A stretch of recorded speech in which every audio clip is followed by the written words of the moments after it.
God bless. Yeah, I'm just literally pulling up to the driveway. I was watching this all the way from when you started in the afternoon. So I don't really the idea of side chick because of morality. I want to not feed it too much, Okay. but I want to talk about multiple women and being married to more than one. I'm a Muslim and I've also performed the pilgrimage, so I understand Islam very well. Aside from that, I also know the Quran and the Hadith very very much. If you would excuse me, I'm getting out of the car to the house. Is it okay? Oh, sure, sure, I will sure. be here, but I mean it will go a little dark. Okay, no problem. No problem.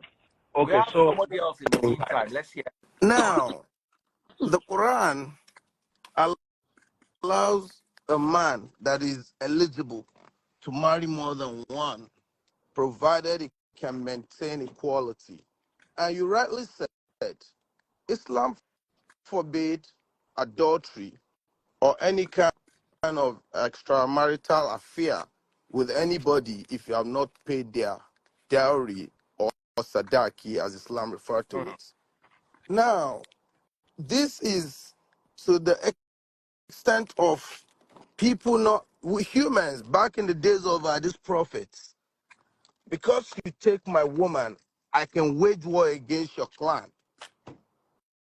And that is social warfareism for clans and tribes not to start killing one another. You can take another woman if she suits you, but there are conditions to it.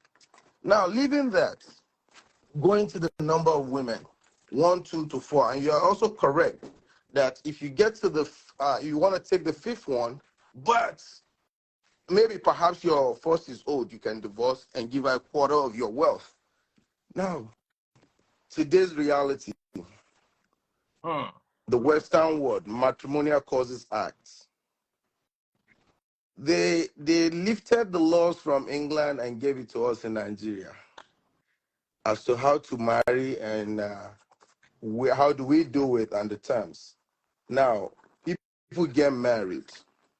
Literally, the marriage counseling and all the guidance of parents is a waste of time because the person you're getting married to, you don't know. And we are infested with the idea of that I'm an equal with my husband.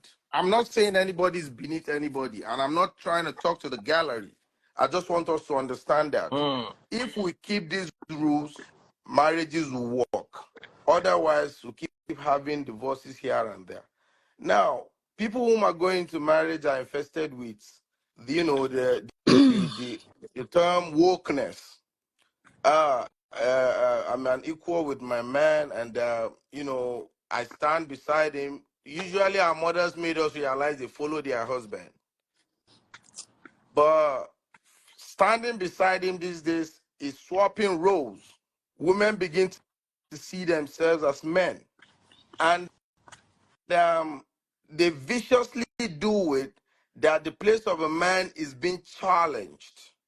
And one thing that I know, whether you are Yoruba, Hausa, or however, wherever, if a man's ego is being bruised, it's a problem.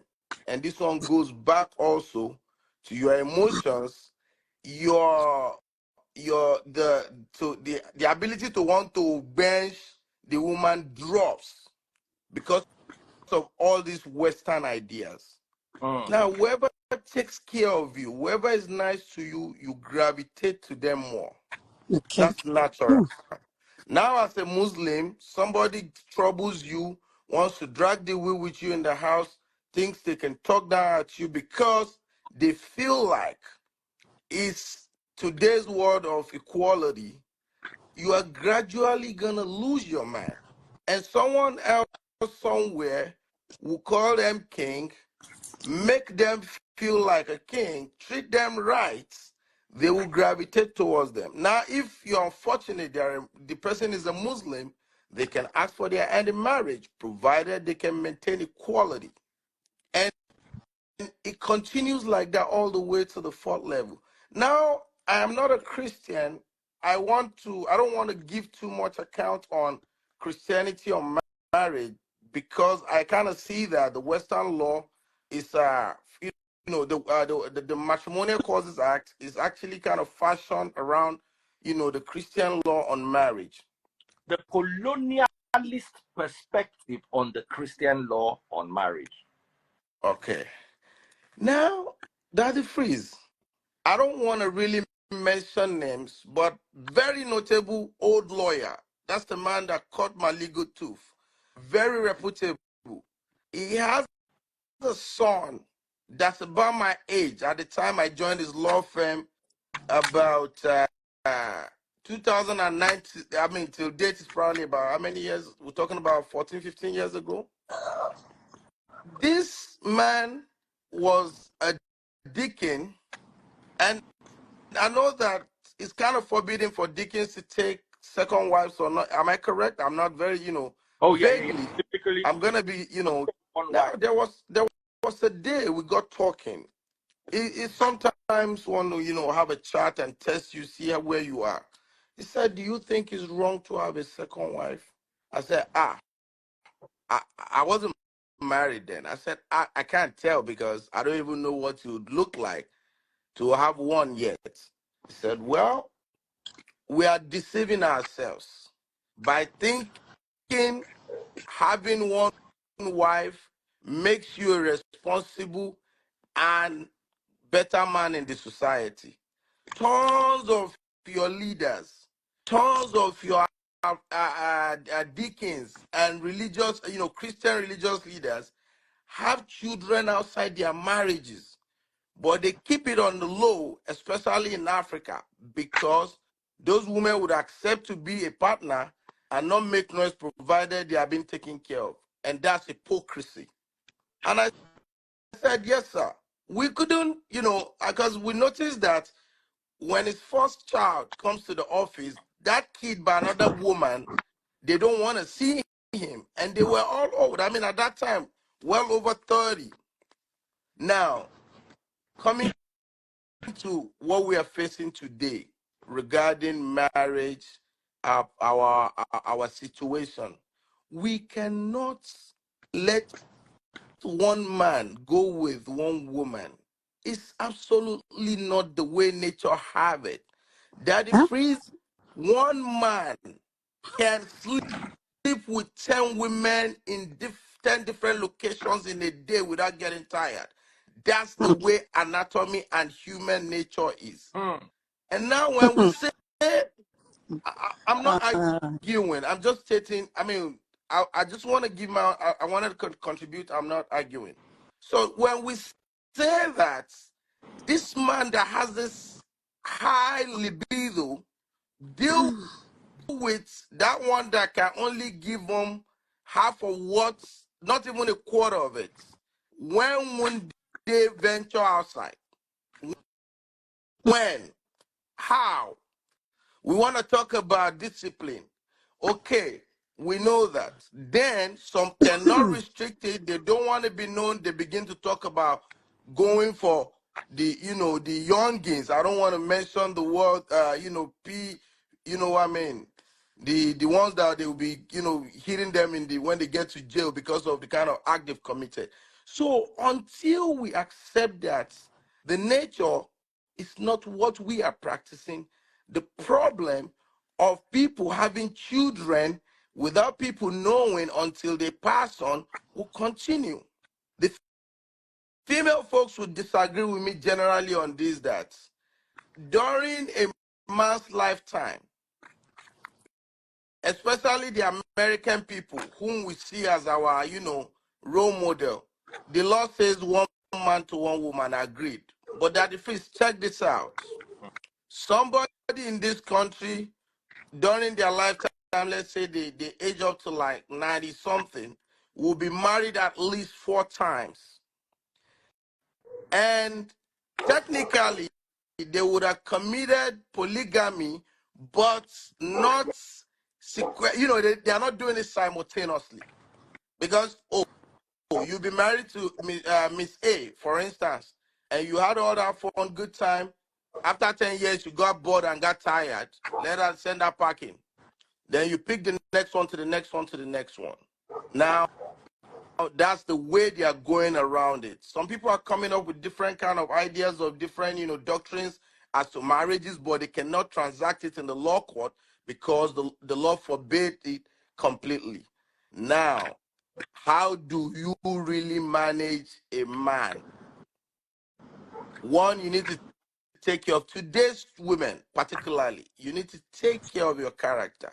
If you have good character, if you can still not satisfy him, he's still gonna, need to venture out.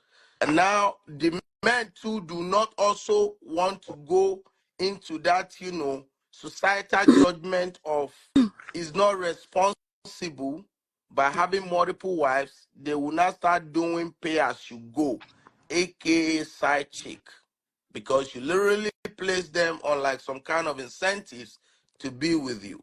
If I can maintain polygamy, if I feel like deep down I can maintain equality, it's a better way to save you from catching diseases. It's a better way to at least not let you be displaced. Because turn of the time, Daddy Freeze, marriages of today, people get married, the children will be the priority of the women, and the man is left out. Nobody's thinking about your side. Nobody's thinking about other than everybody wants. Mommy wants, that kids want. And then who gives you now? Nobody. I'm always busy. Hi. Daddy Freeze. Sent a request. I just accepted your request, Miriam. Oh, okay. Daddy Hold on. Freeze. Yes, boss. Them days, Aliyah, how you? my grandfather told me that a man's strength is measured by the number of wives and his wealth as well. Because by No, the time he said you sent a request. Oh, yeah, I did. And then he has I did. Yeah. the man with cocoa plantation was it's near harvest time, they will move their wives and kids on the farm to help because it's a family business. Today, the help we are talking about, because of course the kind of businesses we're talking about are not really that, in vogue, but of course it's a pity. Another way Nigeria is losing because nobody's thinking about agriculture. Now, a woman, you're gonna need to go through monthly thing for within 3 to 7 days a month, and some consider that before and after, they have this kind of feeling. Your man wants it, you are sending him away. Is that not nature? A man round the year, 365 days, they want it. If I'm not tired from working too long, if there's nothing bothering me in the head, I want to, every time, provided you are making me happy, because that's another clause. If a woman does not make you happy, you are not attracted. You don't want to do. Excuse me, sir. Can I say something right quick? Go ahead. All right, let's hear. Okay, you said clauses like if you have problems with your head, because I'm trying to go from there. No. So now, What I'm saying is that if I'm not worried, I want you somewhere where there's light so I can see your beautiful face. Me, I'm walking around my neighborhood. There's no. Sometimes you see lights. Sometimes you won't see lights. So, hey. Okay. Yeah, I have to get my 1 hour walk before I go to sleep. So, okay, like you said, for instance, now you're saying that, okay, you're putting it now in a normal situation where the man is okay, there is no problem, everything is going passe, there's no, the whole thing. It's not real. It's not real. There's nothing like if your head is okay, if your wife is this, your wife is that. There are things that will happen to you. So let's go to that factors that will make a man not to be able to have a side chick, and they still end up going to have a side chick, and they are home, they cannot even take care of their wives financially, emotionally, and they still have side chicks. Let me For talk what? that. What's the reason? We are talking about good men here. So now you're all making a narrative of a good man. We are making. Oh yeah, we know. But how many percent of a good man do we have? We are talking about narrative of good men whose wives are not enough. Yeah, but for. at the same time, we have to make Yes, narrative of listen, we are not bad men that cannot take care of their wives. Hold on. We are not talking about useless men who cannot take care of the home front but want to eat from two cakes. But that's what we have in the society. The society has more of that than good men that can take care of their wives. So we should be tackling the problem. Not, well, you're making it look like, oh, the percentage of men. My sister, Yes. I want you to really address the issue. Why do men have side chick, or why do men want to get another woman? Why would a man want a side chick? That's the question. That's the question I ask you. Why do they? You are saying would, and I'm saying why do they actually do it? Why? Me, I just feel like men have side chick because sometimes they don't feel like communicating with their other partners. Some men, why is that? Some men, they don't. Some men, I guess African men, they don't like to. I don't know if they don't like to hurt their woman's feelings, or they don't like to tell them the truth. Oh, they will. Just like how my pastor says, right? He was with his wife for 6 months before he proposed to her and get married to her. It wasn't good for 2 years, you understand? But he one day, I guess when he and his wife got into argument, the wife packed out and go to the mother's house, and the mother came with the baby and like holding the baby and say, oh, you can't leave them and stuff like that. So from that time, he was like, I'm going to try to be responsible to my wife and communicate to my wife. He said communication is the key of marriage. Say that if you in a marriage and then your wife is not making you satisfied, you understand? You're supposed to tell her, oh, I think we're supposed to try other things and see how we can satisfy each other and stuff like that. But if you don't tell her how she gonna know how to satisfy you and stuff like that. Thank you. You know, we have to communicate to one another what we like, what we don't like. And even if you like to watch some stuff, like he said it, even if you like to watch a tape before you say, oh, this is what I like, or something, I don't like this, or, to educate the woman what you like. Because some of us, we didn't know nothing how to do, you understand? And all of a sudden, can I say something right quick? Okay, when it comes to likes and dislikes, why would, at the point of marriage, at that point, if that marriage has, okay, are you saying it from like you people just met each other, or because if it's marriage? So like how they married in like the village.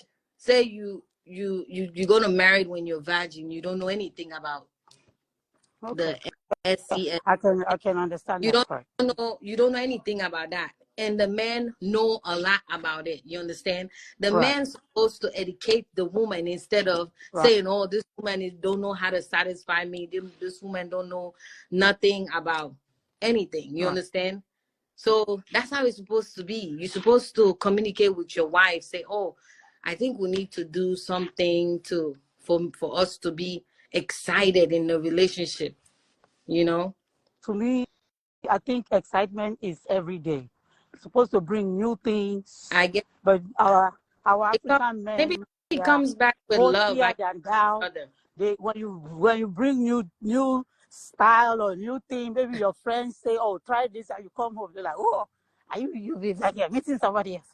So all these lousy things, and I don't know. So, but what I want to say, my main reason why I'm even on this line is, men and women are wired differently. Men are physical, women are very emotional. So Yeah. women are very emotional and men are very physical. As the guy rightly said, a man can have 10 women in one day and even no single love attached. But before a woman will open her body to a man, is not seeing some level of emotion for that man. And that, so when you say you want to bench a woman every day, because you have to go 21 times to cure prostrate, No, it's not realistic. no. What if naturally that person is like that? Now, hold on. Let me address this and address this properly. Why is it not possible? Because we are women. We don't. You bench a woman every day. At a point, she's going to get. It's going to get. Hold on. Annoying. You are Igbo. I don't think so. That woman can never refuse her husband. That's true. So even when you're not emotionally like ready, me, I'm not. Christianity and Islam do not care about your emotions. You cannot refuse your husband. They don't care for that. And no. I understand where that's from. You see, I talked to a woman one day who explained the problem she had with her husband. The husband wanted to come home from work and come and do, because they lived close to the office. Oil company guy doing very well, manager in his level. He wanted to do in the morning before he went to work, come home and for lunch break,